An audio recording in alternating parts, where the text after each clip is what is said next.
مجھے نماز اس لیے نہیں پڑھنی چاہیے صرف کہ نہیں پڑھوں گا تو سزا ملے گی۔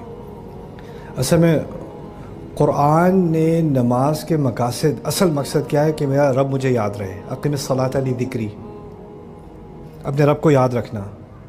اور پھر کہا ہے ان الصلاۃ تنہی عن الفحشاء والمنکر، کہ نماز بے حیائیوں سے اور گناہوں سے روکنے والی چیز ہے۔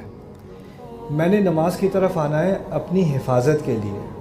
اگر سارا رشتہ میرا نماز کے ساتھ صرف یہ ہے کہ میں عذاب سے بچنے کے لیے نماز پہ آ رہا ہوں، تو بس وہ حاضری دے کے میں فوراً نکل جاؤں، چلو منیمم ریکوائرمنٹ پوری ہو گئی۔ میں نماز کے لیے کی طرف اپنی صحت کے لیے نہیں آ رہا، اپنی بہتری کے لیے نہیں آ رہا، اپنے دل کو زیادہ مضبوط کرنے کے لیے نہیں آ رہا، بس عذاب سے بچنے کے لیے آ رہا ہوں۔ یہ بہت ہی منیمم قسم کا تعلق ہے نماز کے ساتھ، اور میرے نزدیک یہ بہت نیگیٹو قسم کا تعلق ہے۔ یہ تو اس طرح کہنا ہے کہ میں اپنی امی کو جا کے سلام اس لیے کہتا ہوں کہ نہیں کہوں گا تو وہ تھپڑ ماریں گی۔ ماں کو جا کے سلام اس لیے کہا جاتا ہے کہ اس سے مجھے اس سے محبت ہے۔ میرا دل نہیں مانتا کہ میں جا کر سلام نہ کروں، اٹھ کر گلے نہ لگاؤں۔ تو جس چیز سے محبت ہو جائے نا، تو وہ انسان، انگلش میں وہ کہتے ہیں a labor of love۔ تو نماز، صلاۃ should be a labor of love، کسی کی مدد کرنا، یہ سوچ کر کہ اگر نہیں کروں گا تو گناہ ہوگا، یہ بھی میرے نزدیک ایک بہت کم سوچ ہے۔ اس سے ہمیں اوپر بڑھنا ہوگا۔ میں کسی کی مدد اس لیے کروں کہ شاید اگر ایک دن مجھے مدد چاہیے ہو تو میں کیا کروں؟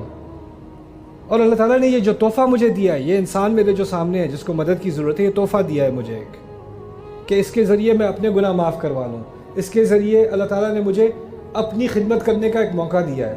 جیسے موسیٰ علیہ السلام نے 2 لڑکیوں کی مدد کی، مدین میں جا کر درخت کے نیچے بیٹھے اور کہتے ہیں ربی انی لما انزلت الی من خیر فقیر۔ اس کے معنی میں سے ایک معنی یہ بھی ہے، میرے رب ابھی جو تو نے مجھے اچھا کام کرنے کا موقع دیا، اگر کوئی اور بھی خیر کرنے کا موقع مجھے دے دے تو میں اس کا محتاج ہوں، اس کا فقیر ہوں۔ ان کو ایک رغبت ہے کہ میں کوئی اور اچھا کام کروں۔ اب آتے ہیں قرآن کی طرف۔ میرے نزدیک قرآن اس طرح پڑھا کہ پڑھو، نہیں پڑھو گے تو قیامت کے دن تمہارے خلاف گواہی دے گا، یہ ہوگا وہ ہوگا۔ ٹھیک ہے، وہ باتیں بعد میں ہو جائیں گی۔ پہلے I think we need a labour of love. پہلے وہ جس چیز کی ہمیں ضرورت ہے کہ قرآن الرحمن نے بھیجا، الرحمن علم القرآن، شدید محبت اور خیال کرنے والا الرحمن۔ رحمت کے لفظ سے آپ کو عربی کے جو اس کے معنی ہیں وہ سامنے نہیں آتے اتنی آسانی سے اردو میں۔ رحمت میں شدید محبت بھی ہے اور خیال کرنا بھی ہے۔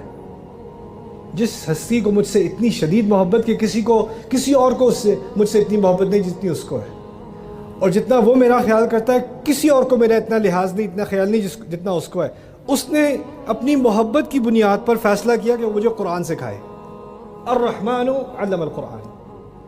اور قرآن میں کیوں پڑھوں؟ اس لیے نہیں پڑھوں کہ نہیں پڑھو گے تو گناہ ہوگا یا گلٹ کی بنیاد پر، کیونکہ ہوا کیا ہے کہ ہمارے کلچر میں سارا کا سارا اسلام گلٹ کی بنیاد پر کھڑا ہے۔ نماز نہیں پڑھو گے تو یہ گناہ ملے گا، یہ نہیں کرو گے تو یہ ہوگا، یہ نہیں کرو گے تو یہ ہوگا، شرم کرو شرم کرو شرم کرو شرم کرو، guilt guilt guilt guilt guilt. اور جتنا آپ گلٹ کرو گے اتنی محبت کم ہوتی چلی جائے گی۔ تو یہ بنیادی جو تعلق ہے ہمارا قرآن کے ساتھ، وہ الرحمن کے ساتھ تعلق ہے، وہ محبت کا تعلق ہے، اور وہ ایک دفعہ پیدا ہو جائے تو پھر تو کیا کہنے ہیں انشاءاللہ۔